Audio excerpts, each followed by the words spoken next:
Good afternoon and welcome to Yorkshire Voice on Thursday the 26th of March. I'm Evan Whitton. And I'm Faye Natsy. You might have noticed that we're all wearing purple today. That's because it's National Epilepsy Day, so we thought we'd show our support. On today's show, fly tipping next to a Bradford GP surgery is called a health hazard. Live facial recognition comes to Leeds. And we'll hear about how a women's group in Harrogate is building friendships. But first, a GP in Bradford is warning that unsafe fly tipping outside a medical practice is putting patients at risk. Kaylee Beardsley spoke to Dr. Hakim earlier about his situation and she's joining us live from Bradford now. Hi, thanks guys, that's right. I'm outside Little Hornton Lane Medical Centre, where currently there is quite a lot of rubbish behind me. Although this was recently cleaned by councils, this used to be 10 times the size it is now. Fly tipping is the illegal dumping of waste, usually of large objects such as mattresses and other pieces of furniture that people struggle to drop off themselves. And last year it rose by 9%, reaching 1.2 million cases across England. Usually these occur on motorways and in back streets where it's not as visible to the public, but in such a public place like this, where it's outside a GP, the community are really feeling it, as rats and other vermin are likely to enter the community. But earlier today I spoke to Dr. Tamjeed Abdul Hakim. He's a GP who has been campaigning for more preventative measures. Like most places in the UK at the moment, we have an increased issue or problem with littering and also with fly tipping. So I think the main thing here is I want to emphasize this is not a local issue. It's a national issue with fly tipping and littering. And I also think that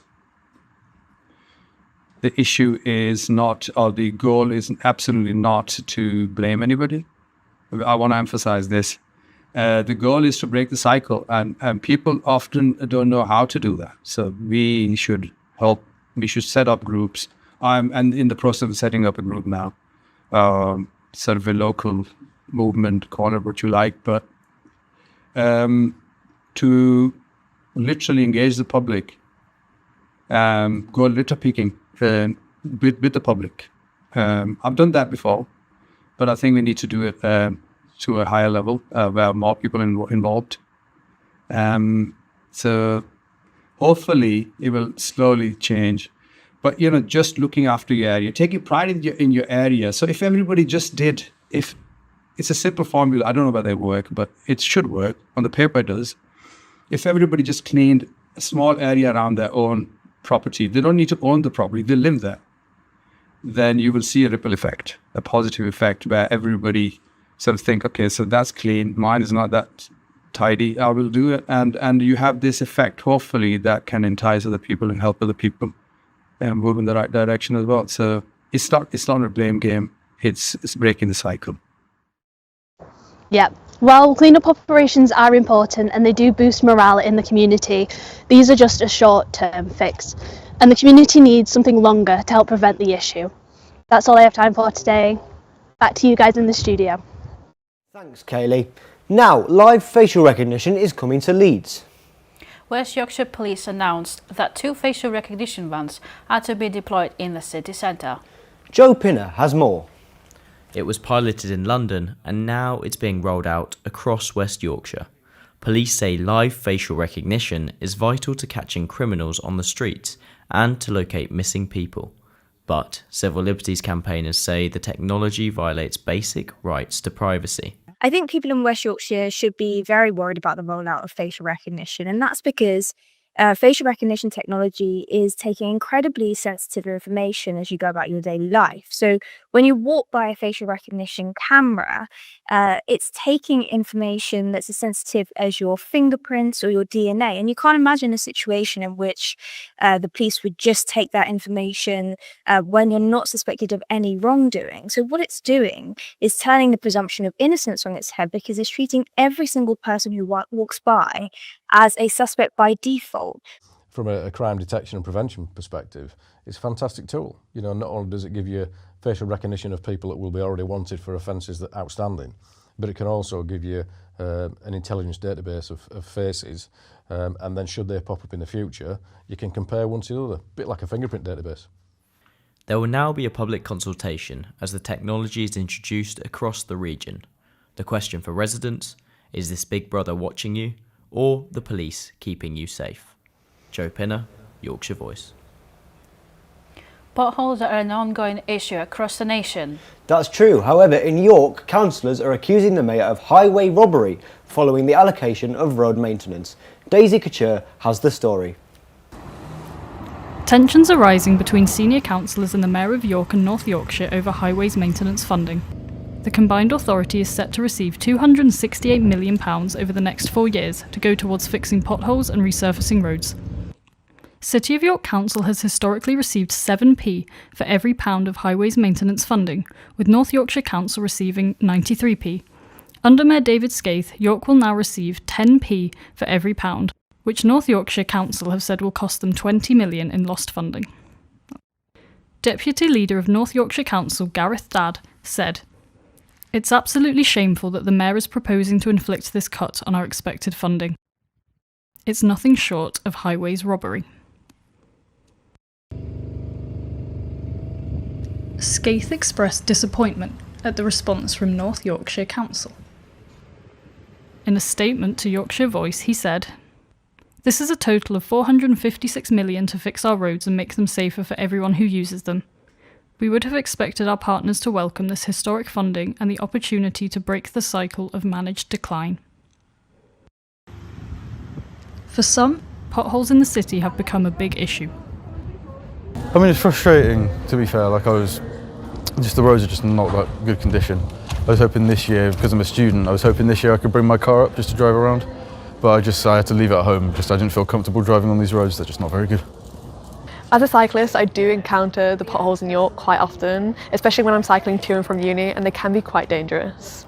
Daisy Couture, Yorkshire Voice.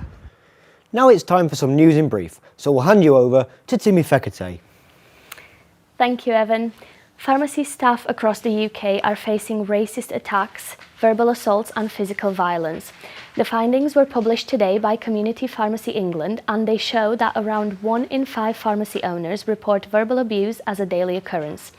Community Pharmacy West Yorkshire said the findings are hard to read, and behind every statistic in this report is a member of our pharmacy workforce who has been shouted at, threatened or physically harmed simply for trying to help. This is happening here in West Yorkshire and it cannot continue. A vote will take place later today to decide whether Sarah Ferguson will be stripped of the Freedom of York. The proposals to strip the former royal of her honorary title came last year after email correspondence between her and the convicted paedophile Jeffrey Epstein was released. York Council will vote on the motion tonight. Here's what people of York think. No, not at all. I don't think she should. I don't think it's right. I think it's improper. Her and her husband, she's tainted by her husband, but no, definitely not. I just don't think her having the titles reflects well on the city. And I think given the history of her friendship with Jeffrey Epstein, I think it's time that the titles were taken away. And finally, North Yorkshire councillors have earned their stripes by implementing the first Tiger crossing in Harrogate. The concept combines a pedestrian crossing with a separate adjacent lane specifically for cyclists to ride across. The location of the crossing is Oatlands Drive near St Aidan's High School. That's all for today. Evan Fay, back to you. Thanks, Timmy. Now, a women's community group in Harrogate has launched its own app to help tackle social isolation. The app's called Be Social. It helps members to book events like coffee mornings and cinema trips across Harrogate to cultivate in-person connections. Here's Emmy Monkman with more. It's here in Harrogate, the Women's Be Social group has grown to over 1,000 members in just 6 months, with ages ranging from 18 to 80. This week, they launched a new app, but unlike most, it's not about screen time. The app is designed to help members meet face-to-face, building a real community and tackling isolation. In today's digital world, the rapid growth of groups like this shows that real-life connection is still more important than ever. With 25 events a month, organisers say it shows no signs of slowing down. I mean, loneliness is a really, massive thing now. And I think certainly since COVID, You know, it's very hard for people to get out and meet other people. There's a lot of online chat groups and things like that, but I think it's becoming more and more important that people reach out, you know, can physically, not necessarily touch each other, but, you know, have a hug, you know, say hello, feel like they've been with people. And some of them have said it's been life-changing for them. Which is, you know, really lovely to hear. But, you know, particularly those people who've moved here maybe because they've lost their husbands and they just, you know, they've moved nearer to be nearer their families. But, you know, obviously their families have their own lives and it's nice to spend time with them. And then they've made friends out, you know, within the group, and then they go out and do other things. They go, you know, so they were saying tonight, some of them had cinema yesterday for a cinema visit. It's not just about attending these events, but it's about making friendships. Amy Monkman, Yorkshire Voice. Now, have you ever wondered how AI is generated? I know I have, and it turns out that behind the scenes, huge data centres packed with powerful computers run the system that power today's digital services and artificial intelligence. And now, a new data centre could be coming to Drax power station site near Selby. Our reporter Rebecca Swales has more. As you can see, I'm outside Drax power station, and this is the UK's biggest carbon emitter. However, with the UK government's AI Opportunity Action Plan, what will the consequences be not only for Selby, but for the wider UK environment? The UK government says AI is now a key driver of economic strength and hard power, and it brings major opportunities. The UK government have subjected a £2 billion investment, and the site could be up and running by 2027. However, no planning application has been submitted yet. Drax Group plans to build a 100 megawatt data centre to support AI growth, prompting a debate about balancing AI expansion with climate targets. I spoke to Mary from Drax about what concerns they have. I think AI is a tool, like many other tools we have in our society. There may be some uses for it. It's very concerning for all of us who live across Yorkshire to see that this is the direction that Drax is heading in and that this is being supported by our combined authority in North Yorkshire. It's absurd. We desperately need to be moving away from dirty energy, and if we're building data centres, we need to be thinking about why we're doing that, if there's actual social good from that, how they're being powered, the impacts on water. With around 500 data centres already operating in the UK, the rapid growth of artificial intelligence is raising environmental concerns.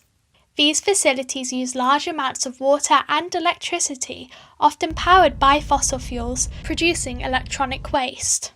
The International Energy Agency says that a single request to ChatGPT can use around 10 times more electricity than a Google search. As AI demand grows, questions remain over how the UK will balance innovation with its net zero climate goals. Some really thought-provoking stuff there. Now, here's Abby Johnson with a look at what the weather has in store. Thanks, Evan. Cloudy and unsettled across Yorkshire today, with rain spreading east and some brighter spells later. Temperatures around 10 degrees in Leeds and Sheffield, 11 in York and nearer 9 towards Hull. Tonight showers ease, staying mostly cloudy with drier spells later and lows of 2 to 6 degrees. Tomorrow turns brighter with sunny spells, dry by day with cloud increasing later. Highs of 9 to 12 degrees. And that's the weather. Back to you, Evan and Faye. Thanks, Abby. And I'm afraid that's all we have time for today, but thank you very much for joining us. If you want to keep yourself up to date with all the news, make sure to follow us on our social channels, such as YouTube, even Instagram as well. For now, we have to go. Until next time, goodbye.